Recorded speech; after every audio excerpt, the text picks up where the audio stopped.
Selamat datang di tayangan perdana Kadin Bicara.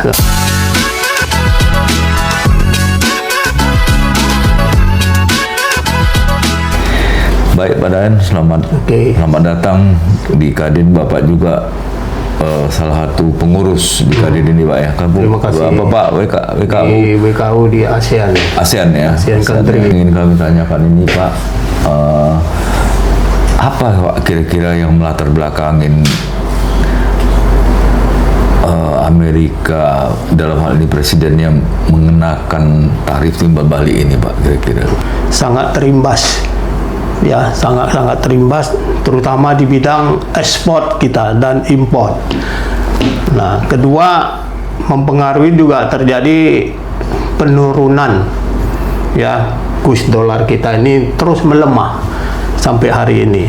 Jadi sejak ini istilahnya kalau kita katakan, Mbak Indra, mungkin selama ini kita sering berbincang.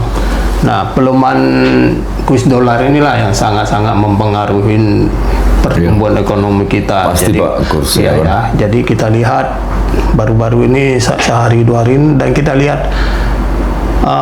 terakhir kan ada tim khusus ya, tim ekonomi Indonesia ini yang berangkat mereka itu ke Amerika itu dengan catatan ini markup kita bukan mengemis, tapi kita ingin cari solusi selama ini.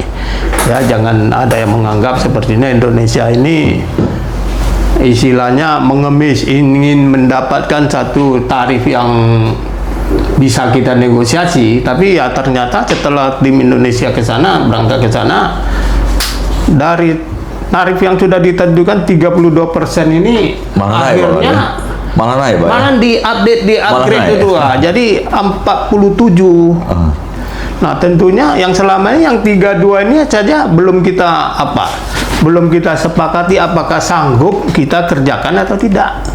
Nah, ini malah setelah kita berangkat ke Amerika timbul pula itu di-upgrade lagi jadi 47%. Jadi kita semua ini agak bingung Pak Indra. Ya. Sebenarnya apa yang dimauin Amerika ini terhadap beberapa komoditi itu Pak ya? Iya, itu komoditinya ya kalau kita lihat pakaian ya Pak yang masalah. ASEAN ini ya terutama di Indonesia lah ya, kita hari ini katakan khususnya juga di Provinsi Sumatera Utara kita ya, Kadin di sini yang kita banyak menaungi pengusaha-pengusaha eksportir, terutama yang paling fatal ya kita lihat produk unggulan kita itu yaitu kopi. Kopi itu sudah merupakan standar internasional bagi Sumut. Jadi beberapa pengusaha kopi, eksportir kopi ini sangat-sangat terasa Pak. Sangat terasa Pak. Pukulannya itu sangat berat. Jadi bagaimana kita mau ekspor? Sedangkan 32 kita hitung-hitung enggak menguntungkan Pak. Ya, tapi kan yang menanggung harga itu kan berarti kan konsumen ya betul Pak. Ya sama ya sama. Kan? Tapi kalau sudah kita tentukan pembeli bayar dari sana dia stop, nggak mau beli Pak, karena mahal. Berarti demandnya berkurang Pak. Ya, yang biasanya itu kan terjadi negosiasi juga ya dalam sehari-hari sebelum ada peristiwa perang dagang tarif ini pun sudah ada negosiasi Pak sebenarnya dalam kondisi, karena komoditi kopi ini kan macam ada bursanya Pak. Jadi standar harganya, naik turunnya. Jadi ini 32% saja. Ya kita cek juga lah ya ke pengusahanya. Wah, ini 32% aja kami sudah mulai kebingungan. Kemana banyak buyer di Amerika ini sudah mengeluh nggak sanggup beli. Sementara pembeli terbesar itu adalah kita sebagai eksportir. Pembeli terbesar Amerika. Iya. Bagaimana pula itu efeknya sampai ke petani Pak. Iya. Dia di sana nggak beli, kita di sini juga stop. Nah, akibat stopnya inilah efeknya ke petani kita. Apa namanya, rentetan ya Pak? Betul. Rentetan ya. Nah, kita sebagai eksportir kan nggak mungkin kita menekan petani kita Pak. Nah, inilah satu stagnasi sebenarnya Pak namanya. Jadi ini menjadi satu dilema Pak. Nah, dengan hasil negosiasi yang terjadi setelah negosiasi di Amerika dengan Menteri Perdagangan Amerika dengan Menko Perekonomian, sebenarnya titik pencapaian itu nggak ada ketemu. Malahan dari pihak Amerika memaksa kehendak dengan beberapa kriteria. mengharuskan kita membeli gasnya, beli minyaknya. Terakhir pula dia harus mencampurin urusan masalah keuangan kita, terutama dalam hal pembayaran yang sangat urgensi sekarang di Indonesia ini kan, yang sudah mulai membudaya ya kiris itu ya. Ya, termasuk kita juga sendiri sebagai salah satu konsumen kiris kan, dan itu sangat membantu lah daripada sebelumnya kita pakai kartu debit, kartu kredit itu kan memudahkan. Itu kan sangat penting seperti itu Pak Hendra. Saya tambah sedikit, latar belakangnya kan resiprokal ini kan kebanyakan Amerika itu defisit Pak ya, gara-gara defisit kan Pak, defisit perdagangan mereka terlalu lebar dengan misalnya katakan dengan Cina, Tiongkok ya kan, terlalu lebar, lebih banyak impor daripada ekspornya mereka. Betul. Maka diambillah tarif resiprokal ini Pak ya. Tapi yang saya ini juga nggak kurang fair juga Pak, kan ini barang aja Pak, jasa kan mereka surplus Pak. Netflix, Google, Meta, Meta, ya kan, Microsoft, kan kita bayar, itu kan langsung ke mereka, itu kan surplus. Kita nggak ada, malah nggak ada produk digital kita tidak menikmati lah. Oke, kalau saya Cina ada mungkin TikTok ya, TikTok ada mungkin.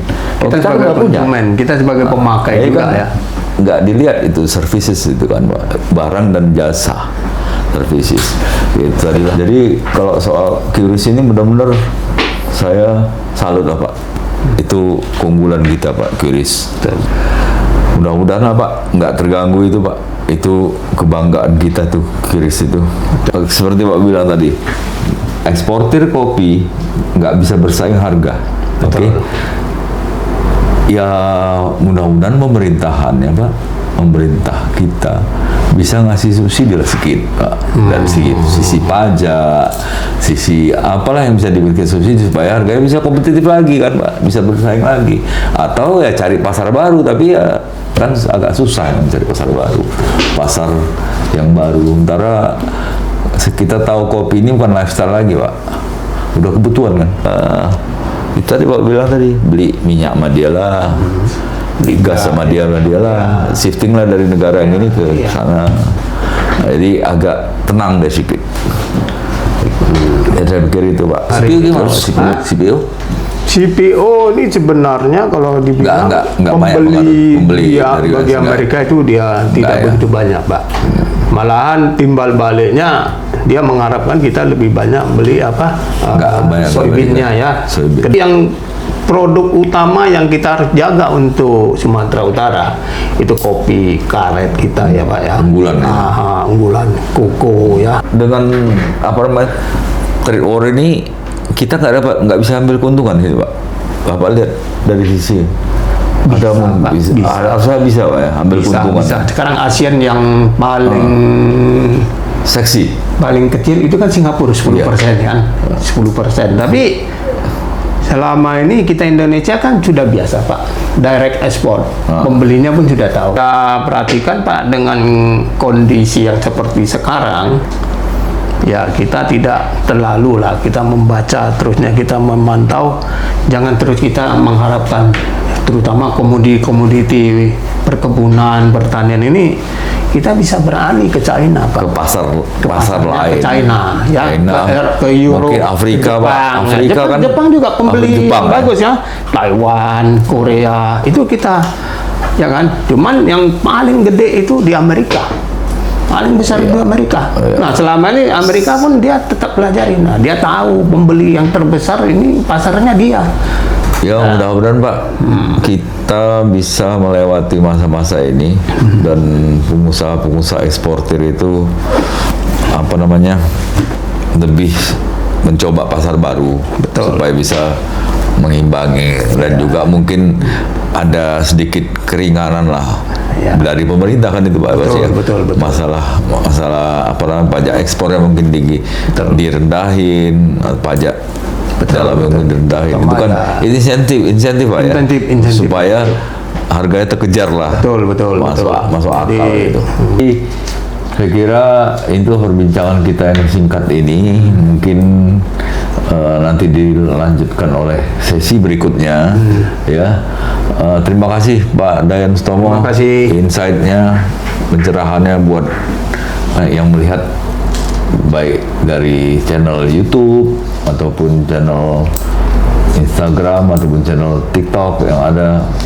Terus ikutin program selanjutnya dari Kadin Bicara oleh Kadin Sumatera Utara.